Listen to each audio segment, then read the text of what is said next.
on the job? Are you sleeping on the job? This morning I was reading in Proverbs 10 and 5, and it says, "He who gathers in the summer is a prudent son, but he who sleeps in harvest is a son who brings shame." And as I was reading through that, I started thinking about how many times I have been guilty of falling job.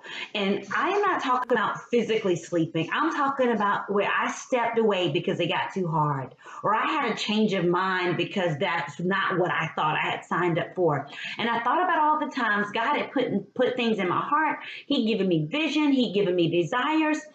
And I saw it and I was like, yeah, yeah, yeah, let's go, let's go. Yes, God, yes, God. But then it got hard and I said, no, God. And I went to sleep on the job.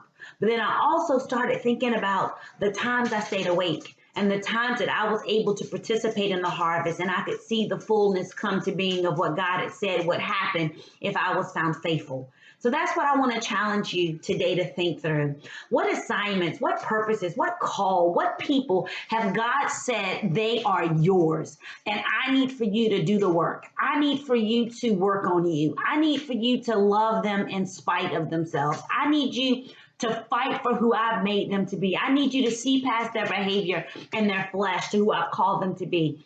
What about the people God have called you to fight for? Those who don't have a voice and you're supposed to be speaking for them. Those who've lost their way and you're supposed to be guiding them. Those people who are attached to your obedience. How many people's victory is connected to you? And here they are sitting and waiting for you to wake up, to show up, to suit up, and to be found faithful because they can't move forward until you do. So this morning I'm sounding the clarion alarm. Wake up. Wake up. Do what God has called you to do. Stop making excuses. Stop trying to justify your procrastination. Stop waiting for you to get all your ducks in a row and for the money to show up and for everything to be hunky-dory, because it's not. God has told you to do it in spite of what it looks like. God has equipped you to go forward. He knows how much money you have in your bank. He knows all the odds that are against you. He knows all the mistakes that you've made. He knows what you lack in education. He knows what you lack in connections. His grace is sufficient. So this morning, you just need to wake up. Wake up and commit to do the things that God has told you to do. You need to get busy about your Father's business. You need to be found faithful. You need to start putting seed in the ground. You need to start opening up your mouth and commanding those things that God has told you and that He's promised you in His word to come to pass in your life. You need to stop looking at what you can physically see and open up your eyes of faith to what you can spiritually see. You need to start plowing, tilling the ground, putting seed in the ground, opening your mouth and confessing that a harvest is going to come forth. And when that harvest comes forth, you will partake of the goodness of the Lord in the land of the living, because that's what He's told you to do. You will be a blessing to people who need you. You will be a shining light. You'll be salt. You'll be flavor.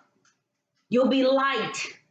You'll be the change agent God has called you to be. Not perfect because you're in pursuit of Him, but His grace is sufficient and He covers you when you fall short. So stop allowing man's opinion and what man thinks of you and the conditions and the things surrounding you to guide you. The Lord is ordering your steps. The Lord has called you. The Lord has already gone ahead of you and made your crooked path straight. The Lord has already shined light in those dark places. He's not asked you to figure it out. He's not asked you to pay for it. He's asked you to faith for it. He's asked you to show up every day and to fight for what He purchased for you to enjoy over 2,000 years ago. You need to wake up and to move forward and commit to be and to do and to have all that God says is yours. So that's my word for you on today. Enjoy this beautiful snowy Friday and do you to the max. God bless you, and I will see you on next Friday.